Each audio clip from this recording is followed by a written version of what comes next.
কিছু মানুষ এখনো আছেন যারা এগোতে চাইছেন তো তাদের হাতে পায়ে শেকল বেঁধে দিচ্ছে। কোনো হাতে যদি ধর্মের শেকল বেঁধেছে তো কোনো হাতে ভাষার শেকল বেঁধে দিয়েছে, কোনো পায়ে যদি জাতির শেকল বেঁধে দিয়েছে তো কোনো পায়ে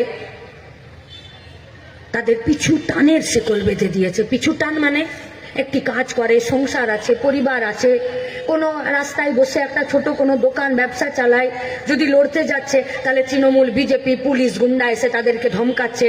তাহলে চারটা শেকল দিয়ে আমাদেরকে কাউকে কাউকে বেঁধে রেখেছে, কোথাও ধর্মের শেকল, কোথাও জাতের শেকল, কোথাও ভাষার শেকল, কোথাও পিছু টানের শেকল, আর कोई कोई का गले में कुत्ते का पट्टे के जैसा बांध कर रखे हैं, তাদেরকে পাঁচটা শেকল দিয়ে বেঁধে রেখেছে।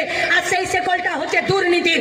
যারা দুর্নীতির আর ঘুষের আর চুরির খেয়ে পেট ফুলিয়ে রেখেছে তাদের গলাতে এরা কুকুরকে যেমন পাট্টা দিয়ে বেঁধে রাখে সেই রকম কিছু লোককে এরা বেঁধে রেখেছে।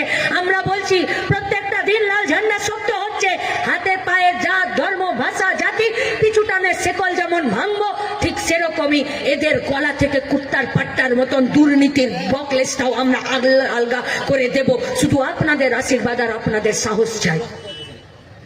লড়াইটা লড়ছে, সেই লড়াইয়েই আমাদেরকে প্রত্যেকটা দিন থাকতে হচ্ছে। আমরা জানি এই লড়াইটা আমাদের কাছে কঠিন, কিন্তু মানুষ যে লড়াইয়ে আলো ফেলে সেই লড়াইটা সব সময় সহজ হয়।